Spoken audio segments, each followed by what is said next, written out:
Shalom, shalom. Continuing on the topic. Now I'm going to come from the Quran. Okay?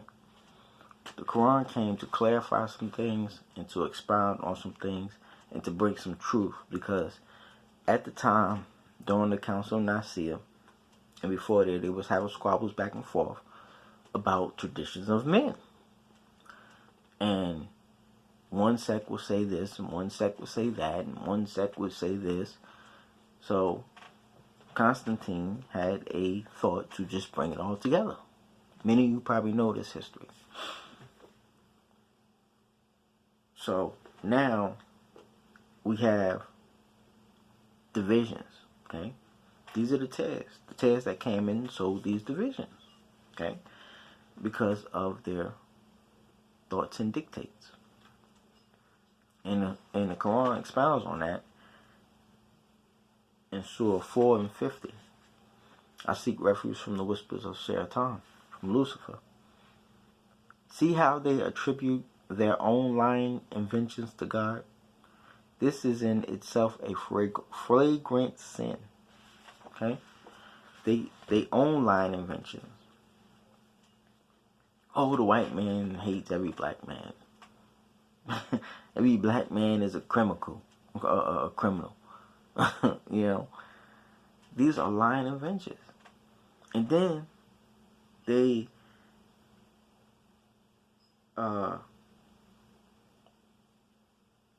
take that and says that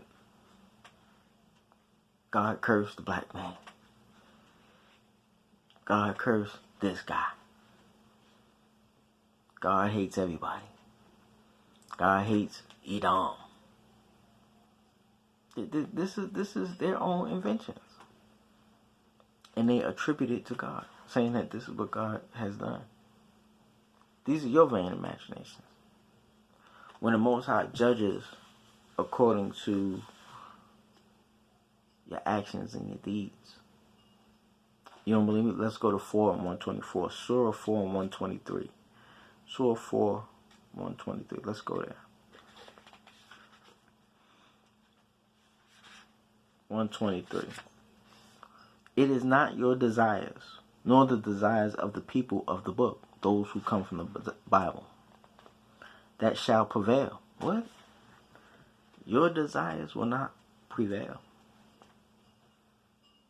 You think you're going to go out here and change someone by committing evil against someone? Meaning, you're going to riot, you're going to loot, climb in somebody's window. You think that's going to change? Your desire is going to prevail. There's a right way and a wrong way to do things. There has laws in the society. So you out destroying property, right? What do you think he has a right to do? Now he has a cause to be angry with you. The Messiah says, hate not anyone unless you have a cause. Or be not an enemy to someone unless you have a cause. You have a cause, but that doesn't give you the right to go and destroy property. That doesn't give you the right to take a life. Because the law is a double-edged sword. You go out and take a life, I hope you're ready to take the consequences if you're wrong. This is why the Messiah say, and they shall lock you up and throw away the key. Because they don't want to judge you, right, in righteous judgment, and then come find out that they were wrong.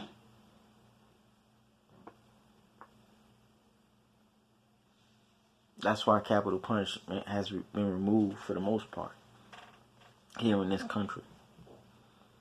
You understand?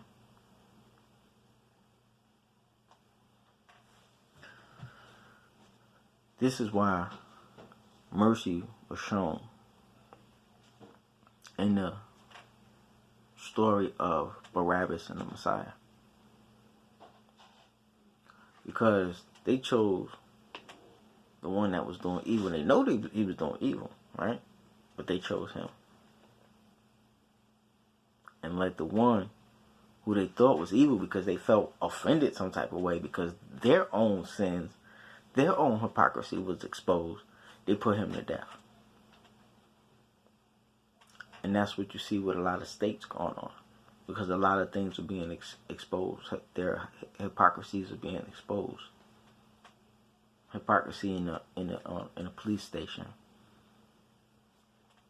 in the halls of congresses, in the houses. It's coming down. But it's a right way and a wrong way to do things.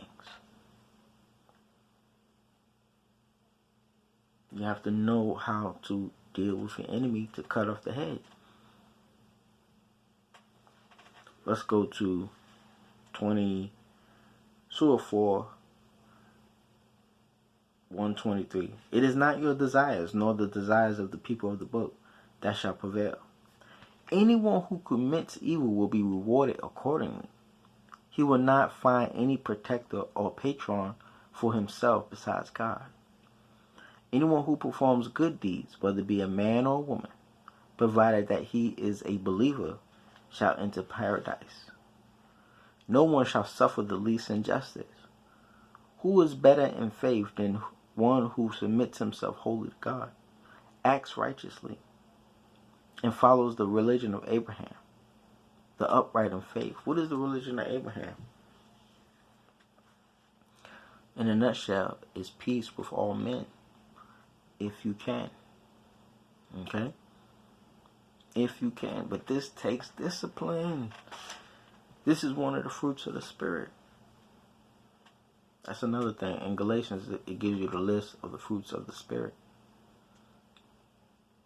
One is for the one that is drawn out is for both the godly and the ungodly. It tells you the things that you should be looking for in a person. What fruits are they bearing? Excuse me. Let's go to Surah 26 and 21.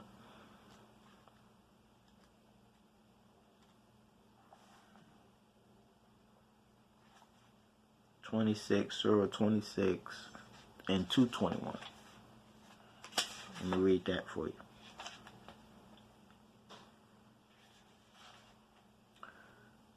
Shall I tell you upon whom the devils descend? They descend on every lying sinner who lends an ear to them, and most of them are liars. And as for the poets, it is the misled who follow them. Do you not see how they wander aimlessly in every valley, preaching what they do not practice?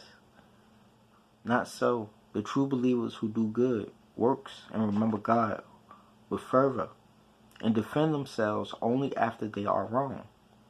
The wrongdoers will soon know how evil a turn their affairs would take. Gotta break that down for you. Poets will be your eloquent speakers, your rappers, your singers. These are your poets. They sing it to you one thing, but they don't do it themselves. You understand? Then it also says, shall I tell you whom the devils descend? They descend on every lying sinner. Remember, go back to the scriptures in Galatians and find the fruits of the Spirit. It will show you the dictates of someone's heart. And don't judge no one until you hear them out, until you see them out. This is why you have to have righteous judgment. Because you don't know who the Most High is cleaning. You don't know who the Most High is choosing. He says, I will have mercy upon whom I will have mercy. Has that changed? Has that changed? No. It hasn't changed. Let's go to 42:36. Surah 42 and 36. Then we'll close this out.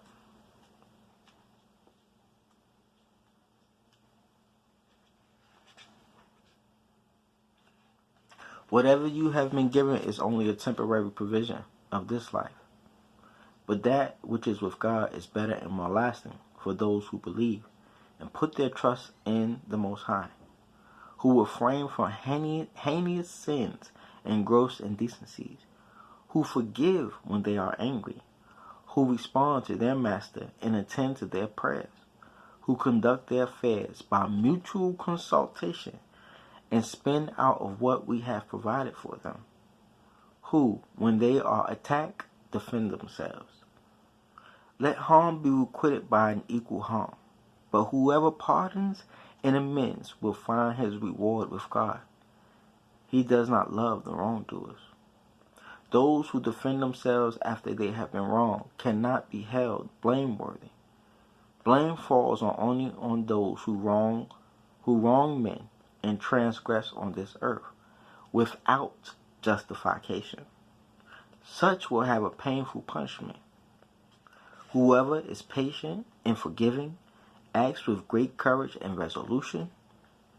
Anyone whom God lets go astray will that's it. Stopped at 43. Whoever is patient, forgiving, acts with great courage and resolution. Everything doesn't have to go to escalate. Everything don't have to be on the height of the scale of you gotta harm someone. Well, a lot of people think this way, especially now in these day and age. They don't have minds to think.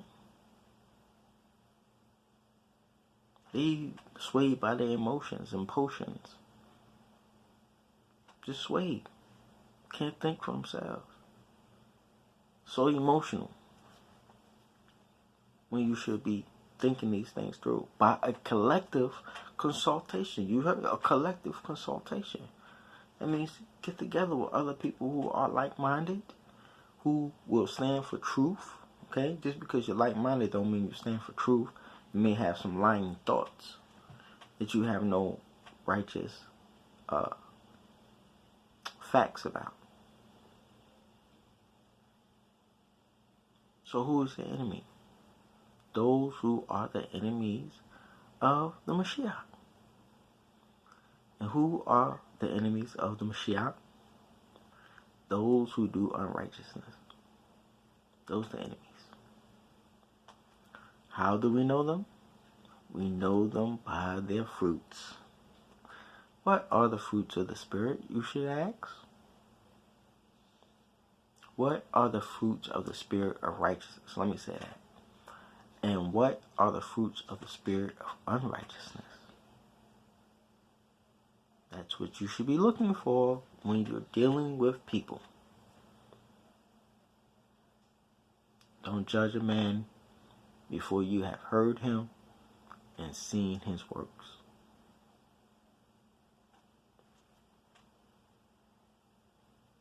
Shalom, shalom.